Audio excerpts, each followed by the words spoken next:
The number of Americans with food allergies has doubled in the last decade. That's our Techstination. I'm Fred Fishkin.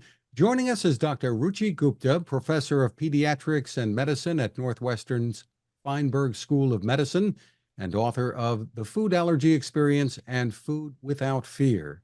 Thanks for taking the time with us. Yeah, thanks for having me.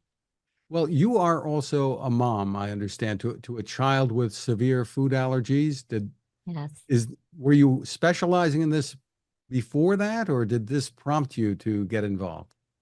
No, I was actually specializing in it before that. So 3 years into studying food allergy, my daughter was playing with my son eating a peanut butter and jelly sandwich and had an allergic reaction around the age of 1 with full body hives and vomiting. And then I became, part of the community that I was studying. Well, tell us what some of the signs and symptoms of life-threatening food allergies are that parents should watch for when their babies are very young. Sure. Food allergic reactions are often challenging because they can impact any organ system. So, in young infants, we commonly see skin symptoms, so a rash or hives, swelling. And this can happen, but it doesn't have to. So, and it can look different in different skin tones, which is also important. The other common organ system is GI. So, vomiting is very common in young infants. Respiratory, so trouble breathing. Often they'll be coughing excessively, or you'll hear wheezing. And then, when young babies, they can't talk to you. So look out for excessive fussiness or, like excessive tiredness or lethargy. Those are important signs. What are the most common food allergies we're seeing today? And do we know Yeah. why there's been this kind of increase? Yeah, great question. So the most common ones, that's an easier one. So it is peanuts, tree nuts, which we know, milk and egg, which are very common in young infants, shellfish, finfish, soy, wheat, and sesame. We call those the top 9 allergens, but you can be allergic to any food. And your question about why, that's a big question. We're better understanding it. But it's probably a number of things that have changed in one generation. So, our microbiome, what may be impacting our microbiome, excessive antibiotics or, early in life C-section births, like things where your bacteria may be changing.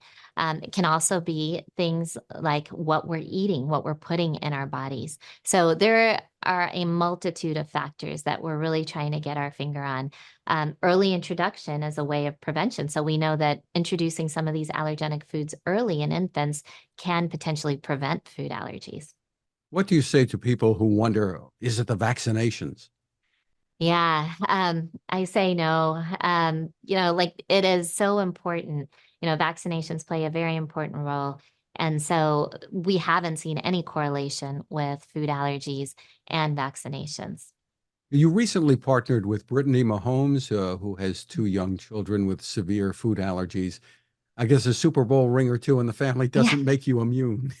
No, it definitely doesn't.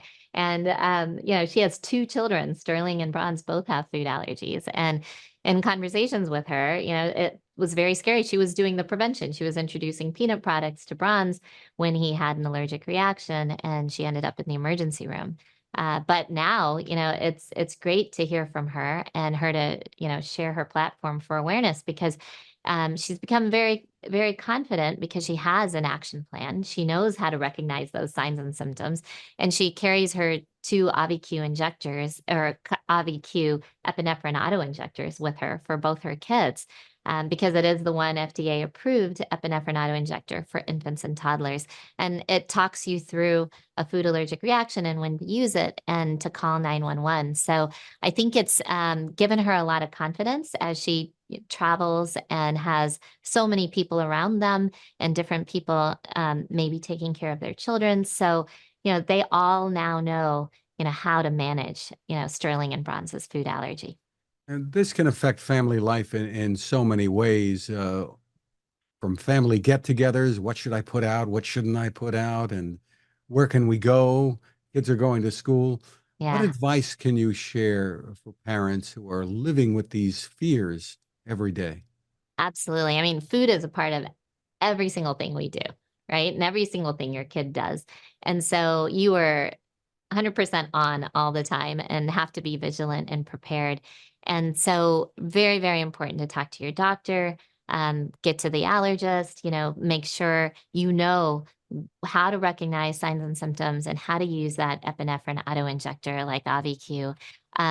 And very, very important to educate everyone taking care of your children. So family members, babysitters, teachers, anyone who is in your child's life. Having that confidence will help you help your child live their best life. You need cooperation from a lot of people, from the teachers who might be having parties in class to Yes. family members, et cetera, right? Yes. Oh my gosh. Yes. And restaurants don't always know all of the ingredients, the servers, perhaps.